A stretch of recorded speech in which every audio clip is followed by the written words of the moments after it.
More than 20 people, including 9 children, are reported to have been killed in Israeli airstrikes on Gaza. This unrest began early on Monday ahead of a planned Jewish nationalist march. My name is Jeremy Bowen. I'm the BBC Middle East editor, which means effectively I'm the chief correspondent for the Middle East for the BBC. I first went to Jerusalem to cover a story there in 1991. It's my first visit to Gaza that year too. Was based there from 95 to 2000 in Jerusalem. And I've had this job working out of London, but traveling all over the Middle East, traveling a lot since, well, a long time, 2005. Well, aspects of this latest conflict are, in a really tragic sense, they're Groundhog Day, because we've seen it all before. And if I look back, in fact, at some of my reporting from the last one in 2014, and I think I said then that the seeds of the next one have been sown. And since then, there have been some lower level conflicts, but it was always going to be a bigger one blowing up. What was new in this was the effect it had between Israelis, between Israel's Jewish majority, about 80%, and the Arab minority inside Israel. So I'm not talking about people in Gaza or the West Bank. I'm talking inside Israel proper. People who could travel to the United States with an Israeli passport, whether they're Arabs or Jews, and the breakdown of coexistence between those two groups is something that has really scared Israelis. The way it was manifested was by an explosion of violence in the streets. And of course, it's only a minority of mostly quite young guys, but it's symptomatic of the way that the two communities don't feel like they're part of the same enterprise, I'd say. And so what it meant was that there were vigilante groups going around. There were Jews finding Arabs and beating the hell out of them, and vice versa. With Arabs doing that, people died. So there's a lot of nasty stuff happening. And I think it's shown that any idea that there's real coexistence between those two communities is sadly it's incorrect. And I think that the way Israeli politics have gone in recent years with the arch political wizard, if you like him, or political devil if you don't like him, the Prime Minister Benjamin Netanyahu, he has appealed to elements on the Israeli right, which are really quite extremist. And he's used very divisive rhetoric as well to talk about Israel's Arab minority. And it's increased their sense of being second-class citizens. Essentially, if you go back, 1948 was the war where Israel was created, where first of all, when the British were leaving, there was effectively a civil war between Jews and Palestinian Arabs. Then after Israel declared independence, the neighboring Arab state invaded to try and strangle the new country at birth. And in the course of all that, Israel won that war. Probably around 750,000 Palestinian Arabs were either kicked out of their homes at gunpoint or fled. But the ones who were left behind, who didn't leave, were the people those are the families from whom Israel's current Arab minority come from. They lived under military rule for many years, right up until the 1960s, when they were given citizenship rights. And the militant group Hamas. Hamas, which is the Palestinian group which controls Gaza, said Hamas it fired on TV 7 says more than rockets in response 200 rockets to have been Israeli fired in just the aggression. past few hours. Well, Hamas have quite a long history now, going back something like 30 years. Hamas is an Arabic acronym for the Islamic resistance movement. Resistance is what they argue that they do. I interviewed a senior Hamas guy while I was in Gaza a few days ago. And he said, look, we have the right to resist. You may call us terrorists, and they are very much classified as a terrorist organization by the US, by the UK, by many other Western countries.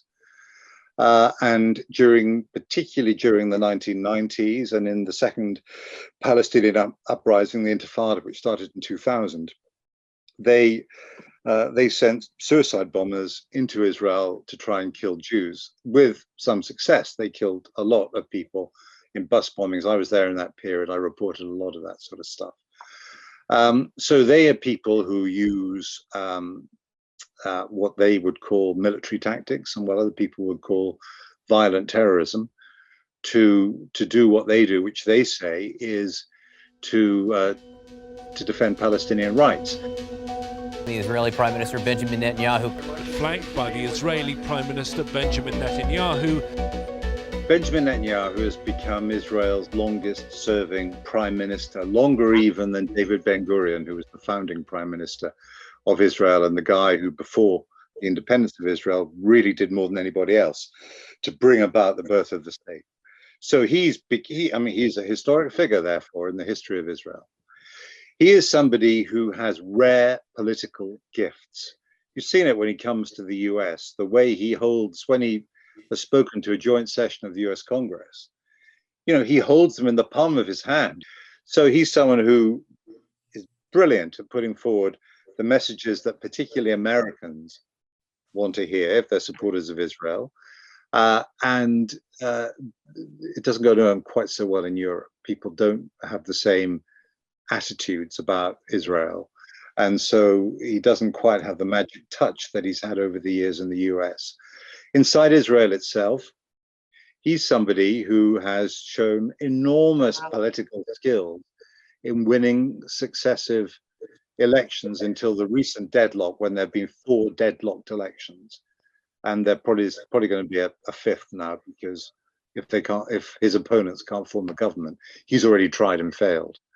Now, at the same time as this, he's been under a long-running investigation into very serious allegations of corruption. Allegations which are so serious that if he was found guilty and the court case has begun, that if he was found guilty, he could end up in prison. Netanyahu has been accused of various things. He absolutely insists on his innocence. He says that his political opponents are manipulating the legal system to try to get him, because they can't get him any other way.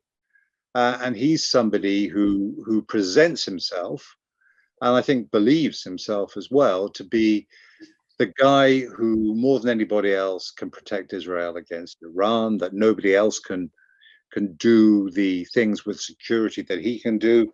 He'll say that, look what I did with Trump.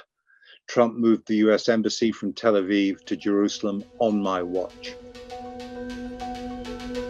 The decision of the International Court to open an investigation against Israel today for war crime is absurd. It's undiluted anti-Semitism. This is pure anti-Semitism. Anti-Semitism is, clearly it's completely abhorrent, and it's something, though, which inevitably starts coming out with all of this. Now, there's a debate always, which is, can you criticize the actions of an Israeli government and not be anti-Jewish, not be anti-Semitic? There are people who say you cannot criticize Israel without being anti-Semitic, because Israel is the only Jewish state. And if you criticize the actions of the government and therefore try to weaken it, then you are weakening the security that Jewish people get from having a state like Israel there as a refuge and as a beacon. Now the other side of the argument is,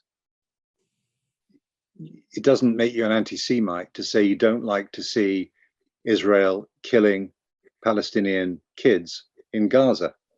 Not once, not twice, but on a pretty regular basis.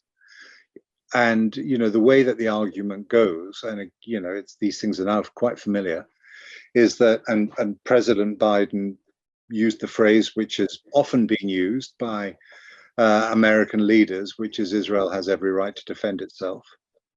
And Palestinians also, their riposte to that is, we have the right to defend ourselves as well.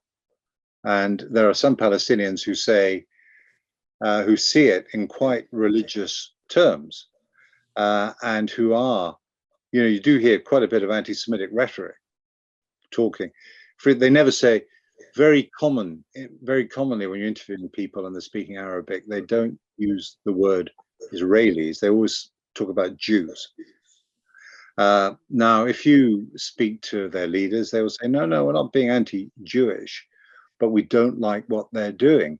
What I found as a reporter covering this story is that it is so polarizing, and people attach a lot of other arguments to it as well.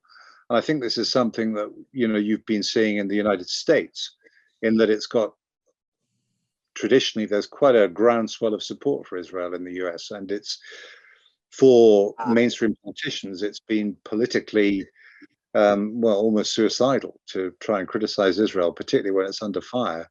But that's not happening in quite the same way anymore.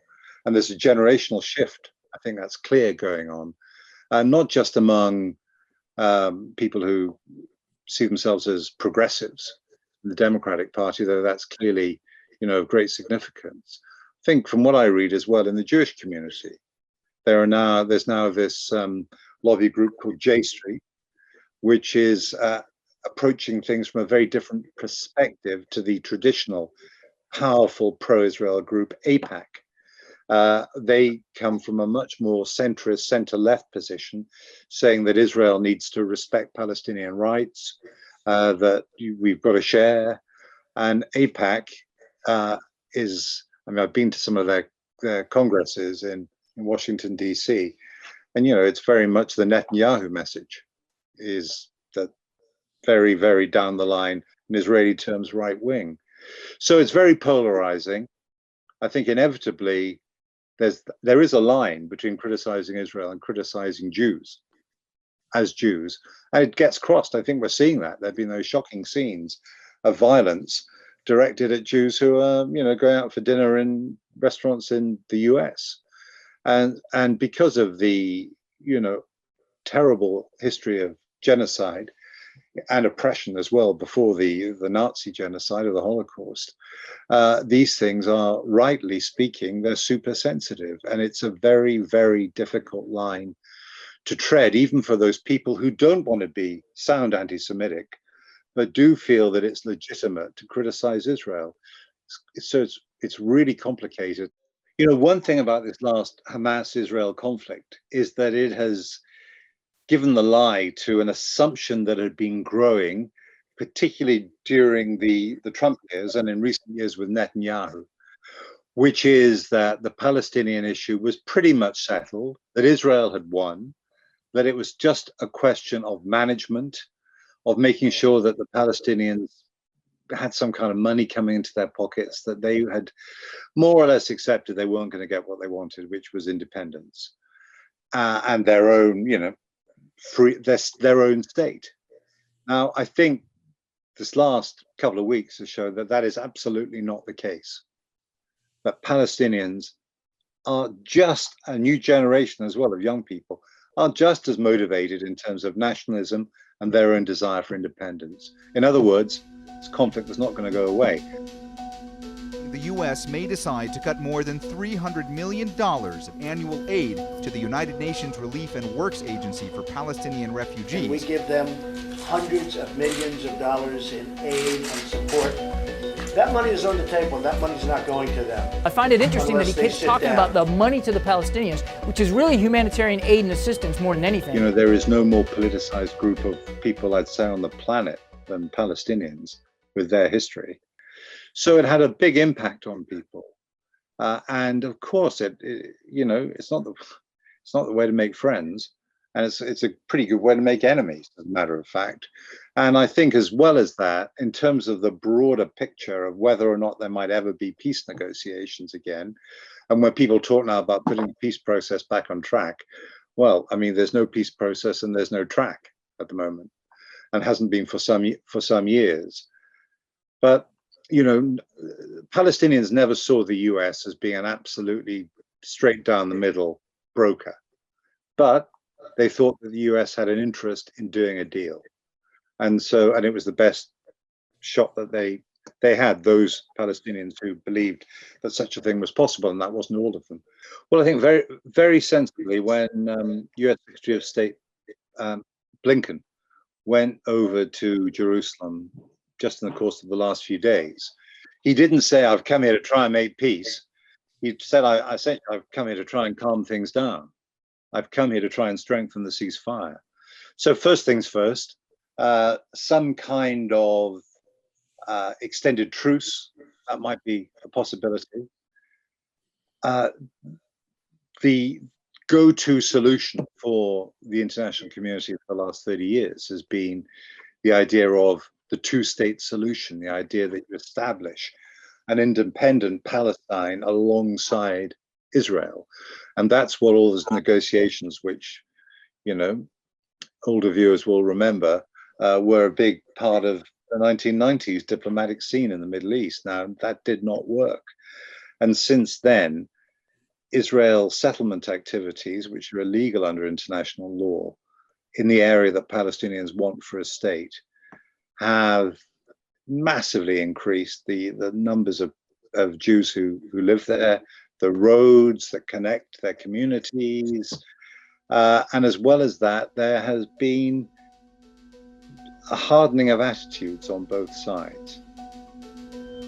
What it will take in the end will be, sadly, some appalling episode of violence, which will, and many deaths. I'm not saying next week, next year, or even in the next 10 years, but at some point, some awful catastrophe, which maybe makes people think, oh my God, we have to change things. But to be honest, at the moment, it's really bitter. It's really intractable. Both sides are talking about the next round already between Hamas and Israel. So, you know, I don't know what the hell you do, to be honest. I mean, I'd get the Nobel Peace Prize if I did. But I think the answer is that if Palestinians do not get their national rights, and if Israelis can't feel security, even though they're a very strong country with nuclear weapons and a very strong friend in the US, they can't get all those things. And if Palestinians can't feel free and independent and not oppressed, then this will go on until, you know, blighting the life chances of another generation, which it's showing every sign of doing.